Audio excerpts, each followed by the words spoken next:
Warga SKDA Bu Ida dari Kebon Agung ya, Padangan, Bojonegoro, Jawa Timur. Utangnya utangnya luar biasa banyak sekali ya. Dari mulai bank, terus jaminan rumah orang tua, pakai nama teman, basic, banyak sekali pokoknya. Belum pinjol gitu. Jadi saya sebutin aja jenis utang apa: pinjol 5, BRI 5, tiga nama orang, satu nama saya, satu nama suami, Mandiri nama suami, BTPF Syariah, PMT Syariah, waduh, ya Allah, BRI nama saya. Ini kalau di scroll itu panjang banget tuh ini. Waktu daftar utang saya juga kaget. BRI nama saya 2 juta, sertifikat rumah orang tua, angsuran 52 juta, 5 tahun berjalan 2 kali angsuran, bernilai rumah senilai 400 juta. BRI nama orang lain 65 juta, BPKB mobil Innova 2011, angsuran 1,3, terus 5 tahun berjalan 8 kali, mobil senilai 135 itu. Terus yang ininya B nya 3 nya 50 juta, BPKB mobil angsuran 350, jalan 1 tahun, taruh harganya 45 juta. Nah, terus BPKB motor 40 juta, angsuran 900.000, premium terus harga 25 juta. Mandiri nama suami 30 juta, SK suami, pokoknya banyak gitu. Jadi banyak sekali. Mudah-mudahan ibu ini diberikan kekuatan, ke jalan keluar, keberkahan dan yang lainnya. Allahumma la salah illa ma ja'altahu salah wa tata jelas ngaji sifat salah. Allah mudahkan urusan Bu Nuril ini ya Allah. Bu Indah ini ya Allah, karena sulit itu datang darimu maka mudahkanlah. Terus dengan sebanyak ini saya terus doakan juga mudah-mudahan diberi kekuatan gitu. Nanti siang Allahumma fini bialikan harami wa ini ya Allah, anugerahkan pada Bu Indah ini yang dari Kebon Agung ini ya Allah, rezeki yang halal ya Allah, dan terhindar dari yang haram ya Allah, dan jadikanlah dia yang takut padamu ya Allah.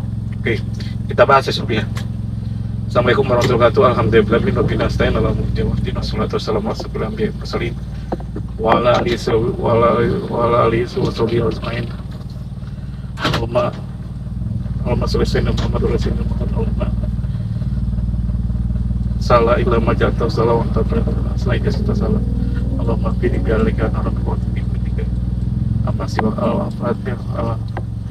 Alhamdulillah la nikmatil Islam wa liman kafar bil mu'minin. Alhamdulillah bi nikmati tatim sholihah. So, dalam kasus banyak ini mungkin hampir 20-an lebih, 20 titik gitu loh untuk ini ya kan. Ada yang beresiko dan gini loh. Cara penyelesaian hutang itu sebanyak itu kita harus pisah-pisah dulu gitu.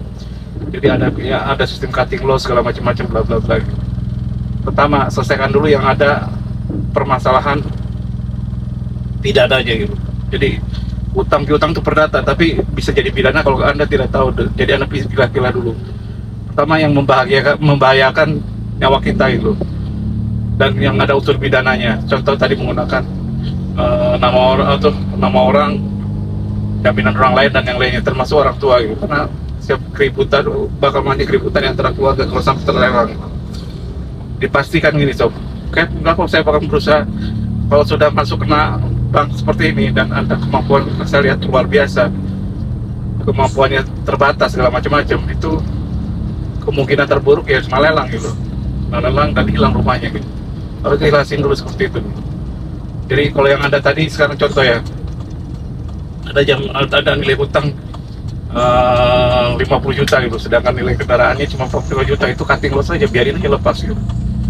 Jadi yang diselesaikan apa, yang penyangkut ada termasuk yang pakai sertifikat orang tua itu harus diiniin dulu tuh. Dan dia juga ngomong kayak gimana kalau kita satukan dan gitu, kita cicil sebelum waktu kita jadikan satu pintu aja utangnya gitu loh. Teorinya kelihatan bisa gitu, tapi intinya nggak semudah itu Sob. Dan kita kalau masih membuat riba juga terus-terusan, gali lubang tutup lubang, masalah Anda tidak akan selesai. Selesainya kapan? Ketika Anda udah tidak punya waktu lagi gitu. Jadi target utama kita adalah bagaimana penyelesaiannya gitu. Penyelesaiannya jangan melakukan gali lubang tutup lubang. Mungkin Anda lihat dari lubang tutup lubang Anda dapat tekanan bank segala macam-macam untuk bayar bunganya dan yang lainnya, cicilan tiap bulannya nggak mampu, ini Anda minjem. Jadi apapun dipinjam dulu. Nah, jadi yang diutamakan tadi yang ada jaminannya dulu, nilai jaminannya lebih besar daripada nilai hutangnya. Jaminannya apa? Yang tadi rumah segala macam-macam, terutama properti. Kalau properti kan nilainya akan naik terus gitu. Terus yang kedua, jaminan yang menggunakan nama orang keluarga, orang tua dan yang lainnya itu harus diselesaikan juga gitu. Karena apa? Kita akan buat perang nanti dengan keluarga segala macam-macam. Kenapa? Karena kita menggunakan jaminan orang tua itu. Terus menggunakan nama orang lain itu juga bakal perang juga gitu. Jadi kalau orang yang dikejar kan nanti orang itu gitu. Jadi kalau bisa apa? Selesaikan cepat-cepat gitu. Jadi itu caranya gimana? Cutting loss kayak apa gitu? Atau jual aset, likuidasi aset kita gitu. Oke, gampang banget ya. Saya juga sama. Jadi saya harus ikhlas. Aset saya di harganya cuma 70, 60, 70 udah bagus sih loh. Aset strategis yang prospeknya besar banget, bagus banget, terus saya lepas juga gitu. Mau nggak mau kenapa? Ya udah seperti itu. Dan saya minta kembali dari Allah gitu. Dan alhamdulillah rezeki saya ada aja gitu. Jadi mudah-mudahan Bu Indah ini seperti selesaikan masalah yang ada konsekuensi hukum pidana dan yang lainnya, atau menyangkut keselamatan diri Anda gitu. Jadi kalau biarkanlah hutang itu di ranah perdata sob, jadi tidak ada urusan dengan penjara, polisi dan yang lainnya gitu. Kalau udah masuk ranah pidana itu susah gitu. Ya itu dia yang paling penting. Terus yang menggunakan nama orang dan yang lainnya. Yang paling penting lagi adalah apa? Yang nilai jaminannya lebih tinggi gitu. Terus yang ada nilai itu jaminan. Kalau tidak ada jaminan kayak pinjol dan yang lainnya, kesampaian dulu aja, nego. Anda bisa lihat buying time strategi dari yang pernah saya ajarkan gitu. Jadi kita terus main adu-adu antar pinjol, mana pinjol yang mau dibayar pokoknya itu baru Anda selesaikan di masalahnya gitu. Itu yang saya kerjakan gitu. Tapi saya memang kalau pinjol tidak pernah sob. KTI juga tidak pernah. Ya udah alhamdulillah gitu. Nah, jadi ada selesaikan yang mana? Yang diselesaikan yang ada jaminan dulu. Fokus ke sana dulu, terus paling utama lagi lakukan sholat tobat segala macam-macam, dan jangan lakukan utang lagi, gali lubang tutup bank gitu.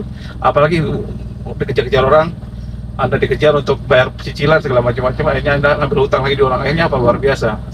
Kenapa tidak boleh melakukan gali lubang tutup lubang gitu? Kenapa? Semakin banyak utang Anda, berkah Anda dicabut gitu sob. Anda akan merasa terhina. Kenapa? Anda yang neror Anda itu bukan hanya si DC-nya, bukan hanya banknya, bukan siapapun. Orang yang Anda pinjemin bakal neror, keluarga Anda bakal neror. Tambah pusing, nggak pusing gitu. Ketika Anda pusing, dapat yang keluar, nggak dapat sob. Jadi carilah jalan berkah, jalan santai. Kalau saya sekarang ya, alhamdulillah bulan ini tidak sangka tidak dinyana, aset yang tadinya harusnya hilang itu, alhamdulillah bisa kembali gitu. Nilainya lumayan lah, berjutaan gitu. Tapi kan itu lumayan, alhamdulillah gitu. Terus yang kedua, saya udah bebaskan beberapa, tadinya sulit banget gitu, nggak ada uang, nggak ada apa, ternyata apa bisa selesai juga gitu. Nanti saya jelaskan pada sesi yang lain gitu. Dan alhamdulillah, kenapa? Karena saya yakin kita juga harus ada keikhlasan, tawakal pada Allah gitu. Dapat cobaan, hilang segala macam-macam, nggak apa-apa gitu. Yang penting apa? Ya Allah, aku yakin saya sudah berusaha semaksimal saya bisa, dan ternyata yang terjadi bukan sesuai harapan saya gitu. Dan ini adalah, dan saya meyakini bahwa ini adalah takdir qada-qadarmu gitu. Jadi dan saya mohon, saya ikhlas kalau memang ini jadi jalannya saya, dan berikan saya jalan keluar gitu. Ya udah, ada sholat kan, ada ihdinas shiratal mustaqim gitu. Tunjukilah aku, kita ini jalan yang lurus gitu. Alhamdulillah selesai gitu. Dan alhamdulillah, padahal yang dilawan tuh bukan ini mafia, itu mafia kerah putih gitu. Baik mafia CSI, mafia lelang dan yang lainnya. Dan alhamdulillah, dan mereka pintar-pintar lagi, pakai pengacara lagi, luar biasa nggak? Tapi alhamdulillah selesai tuh. Gimana caranya nanti saya cerita gitu. Cuman intinya itu. Yang penting bukan teknisnya sob. Yang penting teknis penting ya. Tapi yang penting apa? Ini kita tawakalnya kita gitu, mentalnya kita gitu. Terus kemampuan kita untuk tidak melakukan riba lagi gitu loh. Cobanya ada gitu. Saya juga sama gitu. Saya udah cobaan, dan alhamdulillah saya tidak pernah berkeinginan untuk melakukan itu riba lagi. Dan udah selesai gitu. Jadi intinya jangan putus harapan, jangan lakukan dari lubang tutup lubang lagi. Kalau Anda masih melakukan itu, berarti Anda tidak tobat pada Allah. Semakin lama semakin numpuk segala macam-macam. Jadi neror Anda itu bukan hanya si bank dan yang lainnya, keluarga Anda yang Anda pinjami dan yang lainnya. Kalau saya enggak gitu, saya pasar. Dan jangan hanya fokus ke menyelesaikan uangnya gitu. Anda mungkin jago tadi melakukan kali lubang tutup lubang, bohong di sana, bohong di sini, segala macam-macam. Tapi Anda tidak jago mendapatkan uang gitu. Masa depan Anda, bisnis Anda gitu. Jadi kalau saya sekarang fokusnya apa? Fokusnya ke bisnis saja terus gitu. Dan alhamdulillah berkah Allah diberikan oleh Allah pada saya. Mudah-mudahan ini jadi pelajaran, nanti saya bahas lagi di lain kesempatan. Kalau salah saya banyak salahnya, kalau kurang banyak kurangnya. Wassalamualaikum warahmatullahi wabarakatuh.